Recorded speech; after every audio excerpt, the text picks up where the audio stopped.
Welcome back to my channel. My name is Becky Secho. Remember to like, subscribe and share. So today my topic is, can I buy a house as an international nurse working in the UK? So this is for you if you're an international nurse already working in the UK, or you're thinking about coming. This is an important information for you to consider.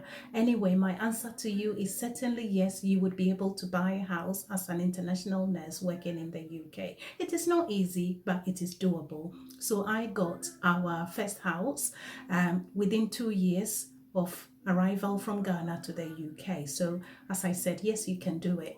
How did I do that? When I came, I was sharing the first few houses I lived in with colleagues, so we were paying bills, we shared and paid, and I was able to save, and I had to do some extra jobs in order to save that money. At the time that we got the first house, the deposit that we have to pay was about 3%. So basically, if you're buying a house in the UK, it doesn't mean that you have to raise all the money to pay. You would have to save a deposit. Currently, the banks are asking for between 10 to 15% of the amount that the house is being sold for. So, for example, if you're going for a house which costs about £200,000, it means that you should raise about £20,000 deposit. Apart from that, you have to raise some extra money to pay for things like the search or survey on the house, or stamp duty. You pay stamp duty when your house is above a certain price. The bank would now assess how much your annual salary is, how much your monthly outgoing and expenditure and all that is. They will assess your credibility, your credit score. So it's important when you get here, register on the voters register. It helps them to verify your address. When you come, don't collect too many credit cards, because sometimes when you register or you go and start banking, the banks would be throwing credit cards at you here and there. Don't be tempted to collect too many credit cards or store cards, because if you're collecting them, you're using them and you're not paying your bills, it would go against you.